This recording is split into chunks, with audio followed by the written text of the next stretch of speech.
ಆಜಿ ಮಸಾಲ. ಎಂತ ಅಡಿಗೆಯ ರುಚಿಯಾಗೋ ರಹಸ್ಯವು 20 ರೂಪಾಯಿ. ಹಾವೇರಿಯ ಜಾನಪದ ವಿಶ್ವವಿದ್ಯಾಲಯದಲ್ಲಿ ಭಾರೀ ಭ್ರಷ್ಟಾಚಾರದ ಆರೋಪ ಸದ್ದು ಕೇಳ್ತಾ ಇದೆ. ಸಹಾಯಕ ಕುಲಸಚಿವ ಶಹಜಾನ್ ಮುದಕವಿ ಅವರದ್ದು ಎನ್ನಲಾದ ವೈರಲ್ ಆಡಿಯೋ ಹೊಸ ಸಂಚಲನ ಮೂಡಿಸಿದೆ. ಪಿಎಚ್ಡಿ ಹುದ್ದೆ ಹಾಗೂ ಹಣದ ವ್ಯವಹಾರಗಳ ಗಂಭೀರ ಆರೋಪ ಕೇಳಿಬಂದಿದೆ.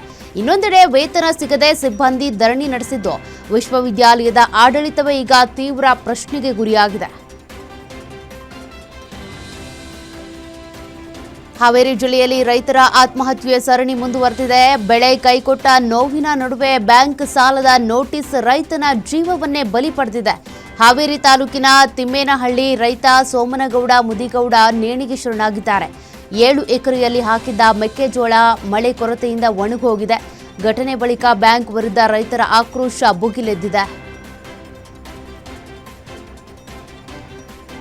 ರಾಜ್ಯದಲ್ಲಿ ತೀವ್ರಗೊಳ್ಳುತ್ತಿರುವ ಬರ ಪರಿಸ್ಥಿತಿಯ ನಡುವೆ ಸರ್ಕಾರ ಪರಿಹಾರ ಕ್ರಮಗಳನ್ನು ಚುರುಕುಗೊಳಿಸಿದೆ. ಕೋಲಾರದಲ್ಲಿ ಅಧಿಕಾರಿಗಳೊಂದಿಗೆ ಸಭೆ ನಡೆಸಿದ ಸಿಎಂ ಡಿಕೆ ಶಿವಕುಮಾರ್ ಆಗಸ್ಟ್ ಅಂತ್ಯದೊಳಗೆ ಕೇಂದ್ರಕ್ಕೆ ಬರ ಮೆಮೊರಾಂಡಂ ಸಲ್ಲಿಸಲಾಗುತ್ತೆ ಅಂತ ಹೇಳಿದರು. ಕೇಂದ್ರದ ತಂಡ ರಾಜ್ಯಕ್ಕೆ ಭೇಟಿ ನೀಡಿ ಪರಿಶೀಲನೆ ನಡೆಸಿದ್ದು ಪರಿಹಾರ ನಿಧಿ ನೀಡುವ ವಿಶ್ವಾಸ ಇದೆ ಅಂತ ತಿಳಿಸಿದ್ದಾರೆ.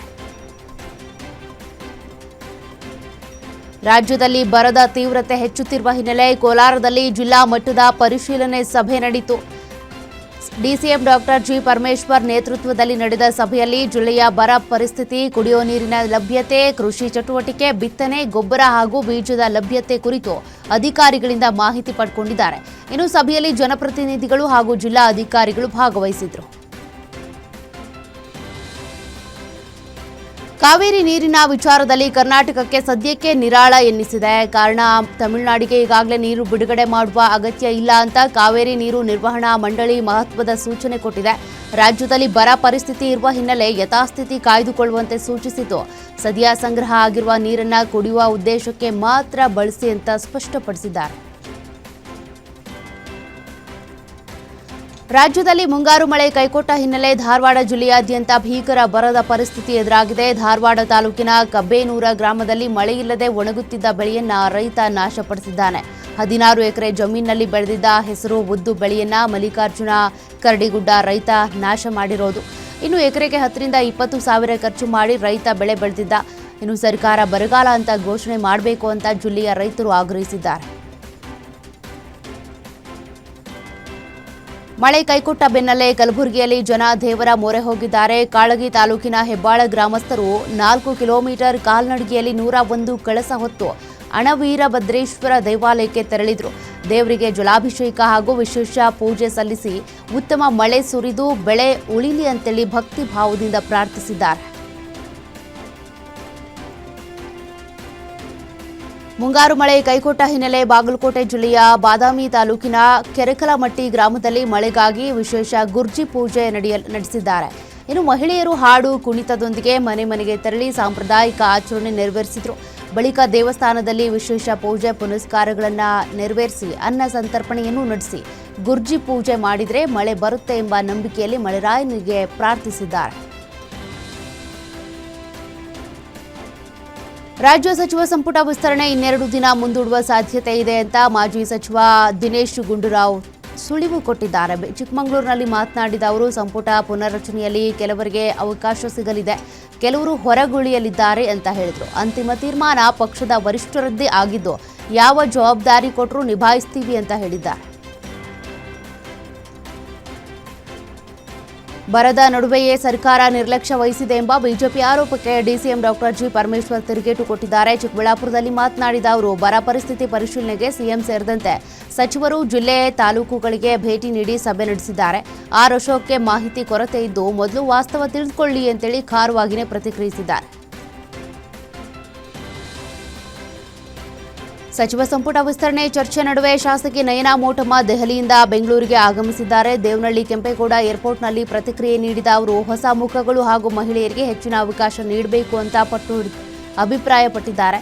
ಇನ್ನು ಮಹಿಳಾ ಮೀಸಲಾತಿ ಜಾರಿಗೆ ಬರ್ತಿರುವ ಹಿನ್ನೆಲೆ ಸಂಪುಟದಲ್ಲೂ ಮಹಿಳೆಯರಿಗೆ ಆದ್ಯತೆ ಸಿಗಬೇಕು ಅಂದರು. ಸಂಪುಟ ವಿಸ್ತರಣೆ ಕುರಿತು ಅಂತಿಮ ತೀರ್ಮಾನವನ್ನು ಹೈಕಮಾಂಡ್ ಕೈಗೊಳ್ಳುತ್ತೆ ಅಂತ ಹೇಳಿದ್ದಾರೆ.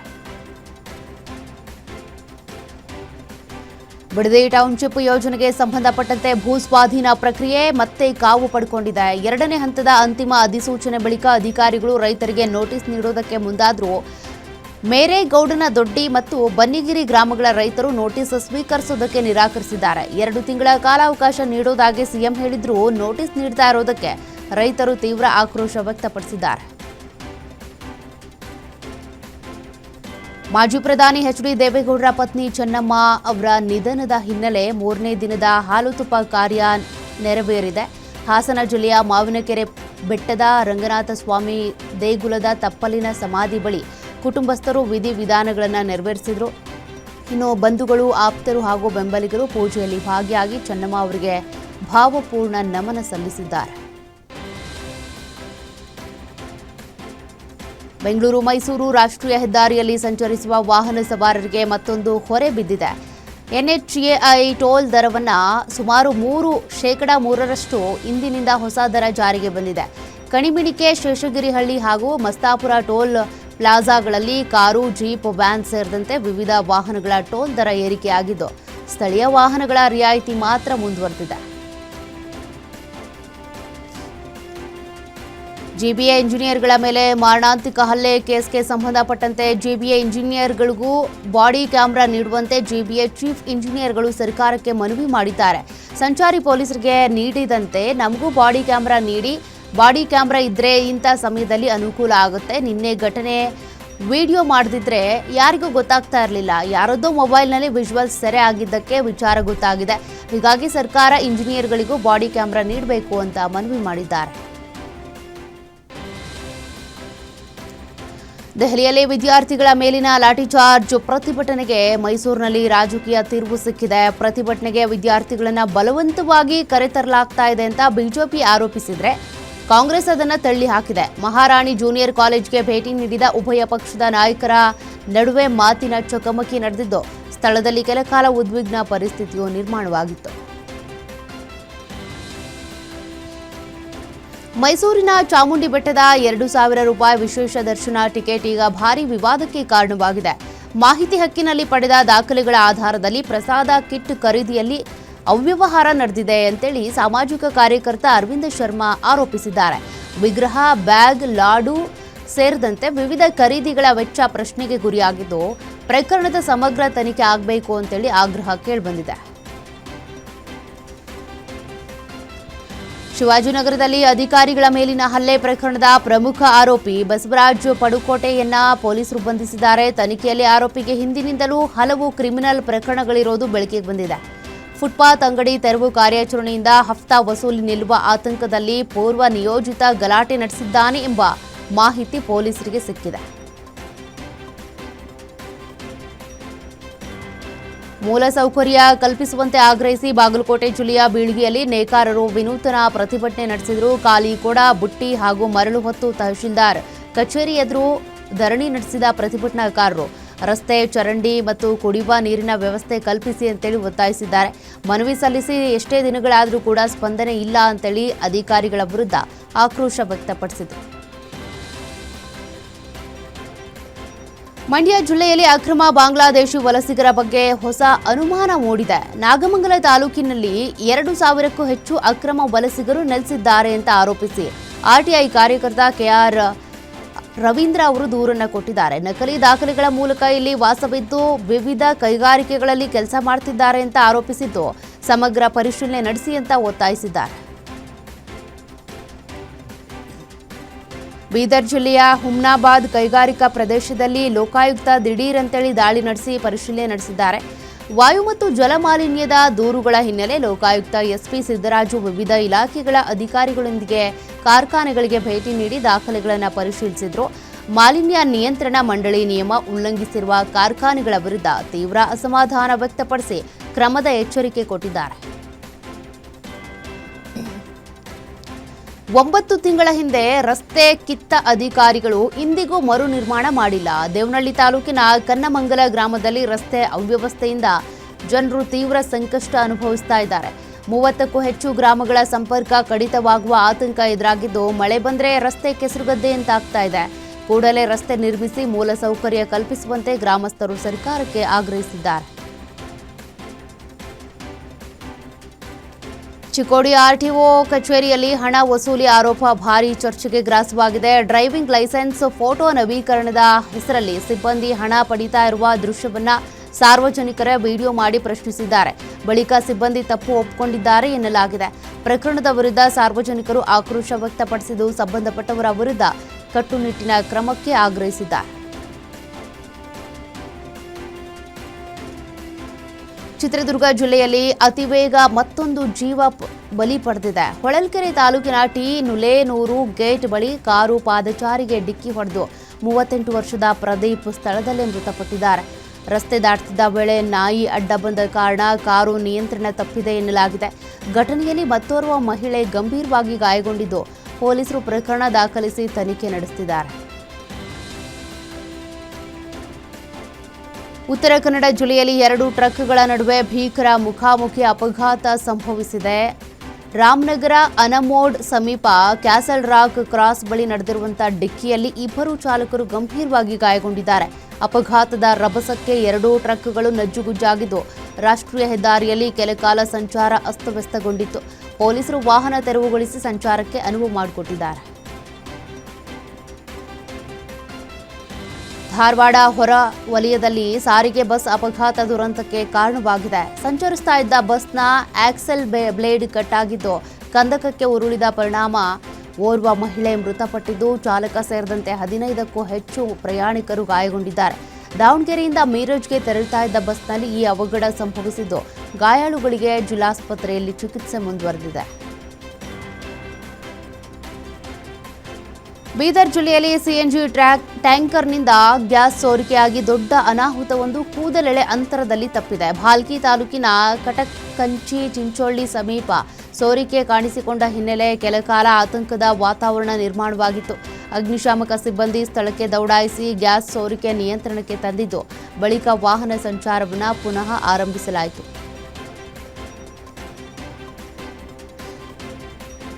ಬೆಂಗಳೂರು ಗ್ರಾಮಾಂತರ ಜಿಲ್ಲೆಯ ನೆಲಮಂಗಲದಲ್ಲಿ ಪ್ರಾಣಿಯ ಮೇಲಿನ ಅಮಾನವೀಯ ಕೃತ್ಯವೊಂದು ಆಕ್ರೋಶಕ್ಕೆ ಕಾರಣವಾಗಿದೆ.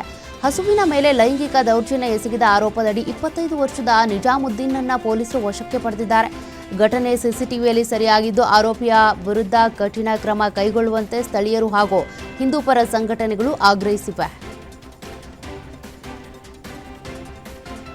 ರಾಯಚೂರಿನಲ್ಲಿ ಮಗುವಿನ ಮೇಲೆ ಬೀದಿ ನಾಯಿಗಳು ಅಟ್ಟಹಾಸ ಮೆರೆದಿವೆ. ಮಾನ್ವಿ ಪಟ್ಟಣದ ಇಂದಿರಾನಗರದಲ್ಲಿ ಮನೆ ಮುಂದೆ ಆಟವಾಡ್ತಾ ಇದ್ದ 3 ವರ್ಷದ ಮಗು ಇಯಾನ್ ಮೇಲೆ ಬೀದಿ ನಾಯಿಗಳು ಡೆಡ್ಲಿ ಅಟ್ಯಾಕ್ ನಡೆಸಿವೆ.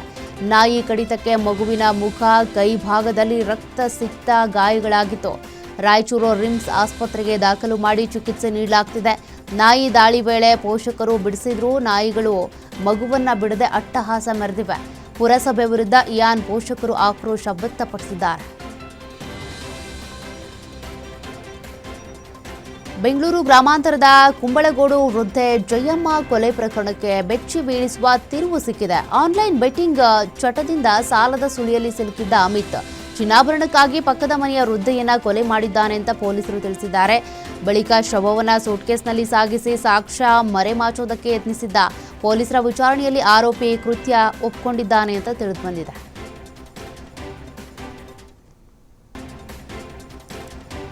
ಧಾರವಾಡದಲ್ಲಿ ನಡೆದ ವೈದ್ಯ ದಂಪತಿ ಪ್ರಕರಣದಲ್ಲಿ ಆಶಾಕಿರಣ ಮೂಡಿದೆ. ತಾಯಿಯ ಚಾಕು ದಾಳಿಗೆ ಗಂಭೀರವಾಗಿ ಗಾಯಗೊಂಡಿದ್ದ 8 ವರ್ಷದ ನಿಹೇತ್ ಚಿಕಿತ್ಸೆ ಬಳಿಕ ಗುಣಮುಖನಾಗಿದ್ದಾನೆ. ಜುಲೈ 15ನೇ ತಾರೀಕು ತಂದೆಯನ್ನ ಕೊಲೆ ಮಾಡಿ ಮಗನ ಮೇಲೂ ಕೂಡ ಹಲ್ಲೆ ನಡೆಸಿದ್ದ ಆರೋಪ ಕೇಳಿಬಂದಿತ್ತು.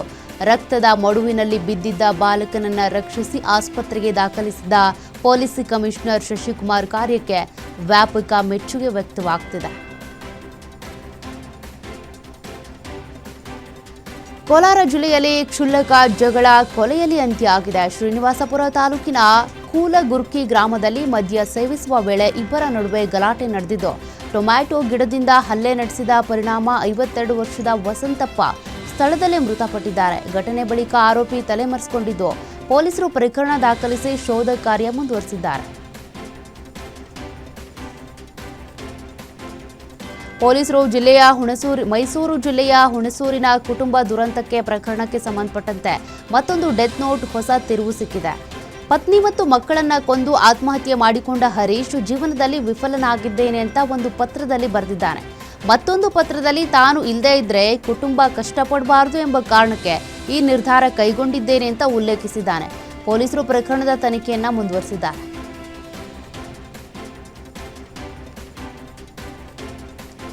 ರಾಮಾಯಣ ಸಿನಿಮಾದಲ್ಲಿ ಯಶ್ ಅಭಿನಯದ ಬಗ್ಗೆ ನಟ ಶ್ರೇಯಸ್ ತಲ್ಪಡೆ ಮೆಚ್ಚುಗೆ ವ್ಯಕ್ತಪಡಿಸಿದ್ದಾರೆ. ಯಶ್ ಅತ್ಯುತ್ತಮ ನಟರಾಗಿದ್ದು ರಾವಣ ಪಾತ್ರಕ್ಕೆ ಅವರು ಸೂಕ್ತ ಆಯ್ಕೆ ಅಂತೇಳಿ ಹೇಳಿದ್ದಾರೆ. ತೆರೆ ಮೇಲೆ ಯಶ್ ಕಾಣಿಸಿಕೊಂಡಾಗ ಅವರ ಸ್ಕ್ರೀನ್ ಪ್ರೆಸೆನ್ಸ್ ವಿಭಿನ್ನವಾಗಿರುತ್ತೆ. ಅವರನ್ನ ಬಿಟ್ಟು ಬೇರೆ ಯಾರತ್ರನೂ ಕೂಡ ಗಮನ ಹೋಗೋದಿಲ್ಲ ಅಂತೇಳಿ ಶ್ರೇಯಸ್ ತಲ್ಪಡೆ ಅಭಿಪ್ರಾಯಪಟ್ಟಿದ್ದಾರೆ.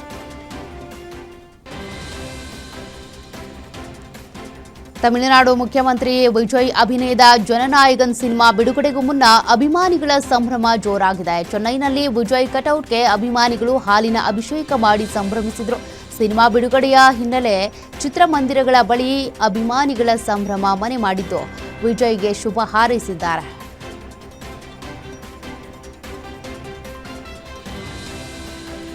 ದೆಹಲಿ ಜಂತರ್ ಮಂತರ್ನಲ್ಲಿ ಉದ್ವಿಗ್ನ ಪರಿಸ್ಥಿತಿ ಹಿನ್ನೆಲೆಯಲ್ಲಿ ಬಿಗಿ ಪೊಲೀಸ್ ಭದ್ರತೆಯನ್ನು ನಿಯೋಜಿಸಲಾಗಿದೆ. ಕನ್ನಾಟ್ ಪ್ಲೇಸ್ನ ಟೋಲ್ ಸ್ಟಾಯ್ ಮಾರ್ಗದಲ್ಲಿ ದುಷ್ಕರ್ಮಿಗಳು ಕಲ್ಲು ಹಾಗೂ ಬಾಟಲಿಗಳನ್ನು ತೂರಿ ಪೊಲೀಸರ ಮೇಲೆ ದಾಳಿ ನಡೆಸಿದ್ದು ಎಸಿಪಿ ವಿವೇಕ್ ಭಗತ್ ಗಾಯಗೊಂಡಿದ್ದಾರೆ. ಕೆಲಕಾಲ ಉದ್ವಿಗ್ನತೆ ನಿರ್ಮಾಣ ಆಗಿದ್ರೂ ಸದ್ಯ ಪರಿಸ್ಥಿತಿ ಶಾಂತವಾಗಿದ್ದು ಭದ್ರತೆ ಮತ್ತಷ್ಟು ಬಿಗಿಗೊಳಿಸಲಾಗಿದೆ ಅಂತ ದೆಹಲಿ ಪೊಲೀಸರು ತಿಳಿಸಿದ್ದಾರೆ.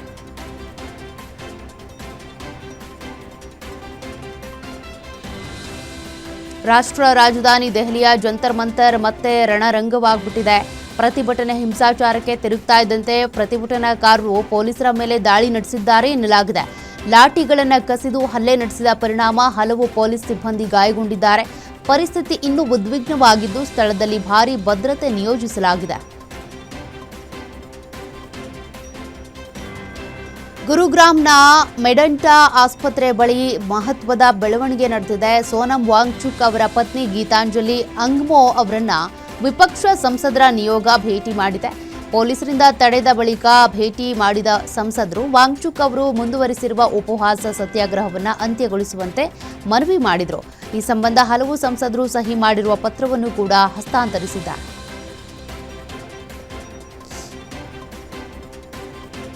ನೀಟ್ ಯುಜಿ 2026 ಪ್ರಶ್ನೆ ಪತ್ರಿಕೆ ಸೋರಿಕೆ ಆರೋಪದ ಹಿನ್ನೆಲೆ ಬಿಹಾರದ ಪಾಟ್ನಾದಲ್ಲಿ ವಿದ್ಯಾರ್ಥಿಗಳ ಆಕ್ರೋಶ ಭುಗಿಲೆದ್ದಿದೆ. ಸಾವಿರಾರು ವಿದ್ಯಾರ್ಥಿಗಳು ಬೀದಿಗಿಳಿದು ಪ್ರತಿಭಟನೆ ನಡೆಸಿ ಪ್ರಕರಣದ ಸಮಗ್ರ ತನಿಖೆ ಹಾಗೂ ತಪ್ಪಿತಸ್ಥರ ವಿರುದ್ಧ ಕಠಿಣ ಕ್ರಮಕ್ಕೆ ಆಗ್ರಹಿಸಿದರು. ಪ್ರತಿಭಟನೆಯಿಂದ ಪಾಟ್ನಾದಲ್ಲಿ ಉದ್ವಿಗ್ನ ವಾತಾವರಣ ನಿರ್ಮಾಣವಾಗಿದ್ದು ಸ್ಥಳದಲ್ಲಿ ಪೊಲೀಸ್ ಬಂದೋಬಸ್ತ್ ಕಲ್ಪಿಸಲಾಗಿದೆ.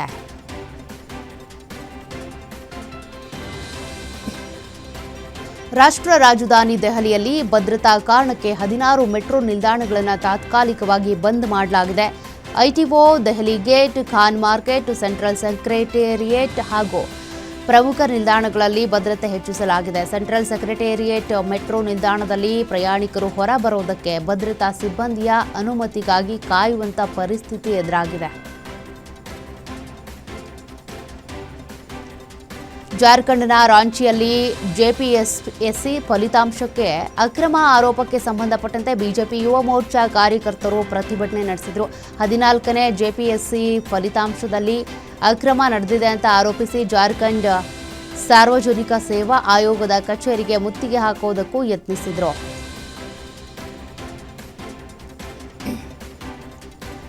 ಜಮ್ಮು ಕಾಶ್ಮೀರದ ರಿಯಾಸಿ ಹಾಗೂ ಸುತ್ತಮುತ್ತಲಿನ ಪ್ರದೇಶಗಳಲ್ಲಿ ಭಾರೀ ಮಳೆಯಾಗ್ತಿರುವ ಹಿನ್ನೆಲೆ ಸಲಾಲ್ ಅಣೆಕಟ್ಟಿನ ಎಲ್ಲಾ ಗೇಟ್ಗಳನ್ನು ತೆರೆಯಲಾಗಿದೆ. ಹೆಚ್ಚುವರಿ ನೀರಿನ ಹರಿವನ್ನು ನಿಯಂತ್ರಿಸುವ ಸಲುವಾಗಿ ಅಧಿಕಾರಿಗಳು ಈ ಕ್ರಮ ಕೈಗೊಂಡಿದ್ದಾರೆ.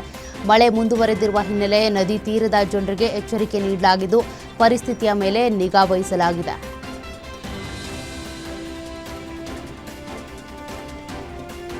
ಜಮ್ಮು ಕಾಶ್ಮೀರದ ದೋಡಾದಲ್ಲಿ ವರುಣನ ಅಬ್ಬರ ಮುಂದುವರೆದಿದೆ. ನಿರಂತರ ಮಳೆಯಿಂದಾಗಿ ಬಟೋಟ್ ಕಿಶ್ತ್ವಾರ್ ರಾಷ್ಟ್ರೀಯ ಹೆದ್ದಾರಿ NH 244ರಲ್ಲಿ ವಾಹನ ಸಂಚಾರವನ್ನು ತಾತ್ಕಾಲಿಕವಾಗಿ ಸ್ಥಗಿತಗೊಳಿಸಲಾಗಿದೆ. ಮುನ್ನೆಚ್ಚರಿಕಾ ಕ್ರಮವಾಗಿ ಹೆದ್ದಾರಿ ಬಂದ್ ಮಾಡಲಾಗಿದ್ದು ಮಳೆ ಪರಿಸ್ಥಿತಿ ಸುಧಾರಿಸಿದ ಬಳಿಕ ಸಂಚಾರ ಪುನರ್ ಆರಂಭಿಸುವ ಸಾಧ್ಯತೆ ಇದೆ. ಮಳೆಯಿಂದಾಗಿ ಪ್ರಯಾಣಿಕರಿಗೆ ತೊಂದರೆ ಉಂಟಾಗಿದೆ.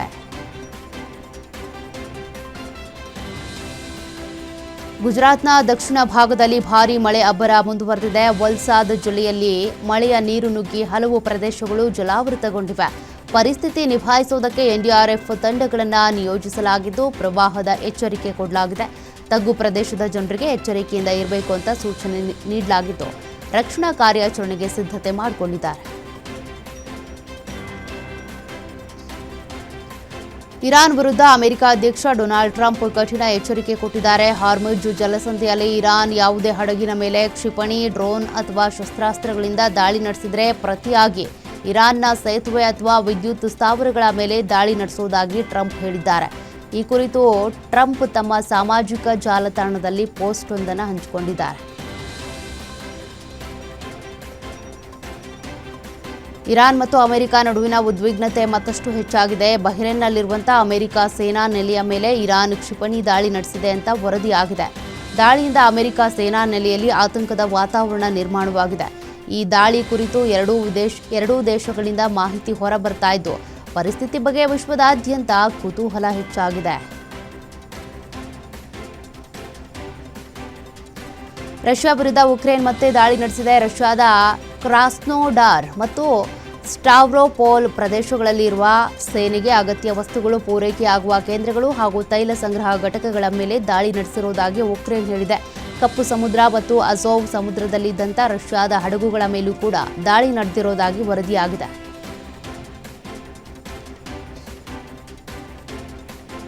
ಇರಾನ್ ಅಮೆರಿಕ ಸಂಘರ್ಷದ ನಡುವೆ ಹಾರ್ಮುಜ್ ಜಲಸಂಧಿ ವಿಚಾರ ಮತ್ತೆ ಮುನ್ನೆಲೆಗೆ ಬಂದಿದೆ. ಇರಾನ್ ಸಂಸತ್ ಸ್ಪೀಕರ್ ಮೊಹಮ್ಮದ್ ಬಾಗರ್ ಗಾಲಿಬಾಫ್ ಇರಾನ್ ತೈಲ ರಫ್ತು ಸಾಧ್ಯ ಆಗದೇ ಇದ್ರೆ ಪ್ರದೇಶದ ಬೇರೆ ಯಾವುದೇ ದೇಶಕ್ಕೂ ತೈಲ ಸಾಗಿಸೋದಕ್ಕೆ ಅವಕಾಶ ನೀಡೋದಿಲ್ಲ ಅಂತ ಎಚ್ಚರಿಕೆ ಕೊಟ್ಟಿದ್ದಾರೆ. ಭದ್ರತೆ ಖಚಿತವಾಗದೇ ಇದ್ರೆ ಯಾವುದೇ ಮೂಲಸೌಕರ್ಯ ಸುರಕ್ಷಿತವಾಗಿರೋದಿಲ್ಲ ಅಂತ ತಿಳಿಸಿದ್ದಾರೆ.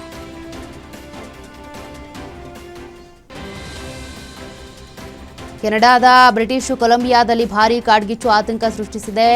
ಬಾಸ್ಟನ್ ಬಾರ್ ಪ್ರದೇಶದಲ್ಲಿ ಕಾಣಿಸಿಕೊಂಡ ಬೆಂಕಿಯಿಂದ ಆಕಾಶಕ್ಕೆ ಹಲವು ಕಿಲೋಮೀಟರ್ ಎತ್ತರದವರೆಗೆ ದಟ್ಟ ಹೊಗೆ ಆವರಿಸಿದೆ. ಬೆಂಕಿಯಿಂದ ಉಂಟಾಗಿರುವ ಭೀಕರ ಹೊಗೆ ಮೋಡವನ್ನು ಪೈರೋಕ್ಯುಮೊಲಿನಿಂಬಸ್ ಅಂತೇಳಿ ಕರೆಯಲಾಗ್ತಾ ಇದ್ದು ಬಾಸ್ಟನ್ ಬಾರ್ ಸೇರಿದಂತೆ ಸುತ್ತಮುತ್ತಲಿನ ಪ್ರದೇಶಗಳಲ್ಲಿ ತುರ್ತು ಸ್ಥಳಾಂತರಕ್ಕೆ ಸೂಚನೆ ಕೊಡಲಾಗಿದೆ.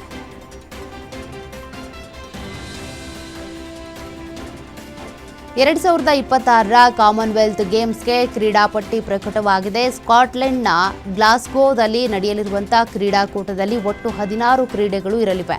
74 ದೇಶಗಳ 3,000ಕ್ಕೂ ಹೆಚ್ಚು ಕ್ರೀಡಾಪಟುಗಳು ಭಾಗವಹಿಸಲಿದ್ದಾರೆ. ಭಾರತ 13 ಕ್ರೀಡೆಗಳಲ್ಲಿ ಸ್ಪರ್ಧಿಸಲಿದ್ದು ಬ್ಯಾಡ್ಮಿಂಟನ್, ಹಾಕಿ, ಕ್ರಿಕೆಟ್, ಕುಸ್ತಿ ಸೇರಿದಂತೆ ಹಲವು ಪ್ರಮುಖ ಕ್ರೀಡೆಗಳನ್ನು ಈ ಬಾರಿ ಕೈಬಿಡಲಾಗಿದೆ.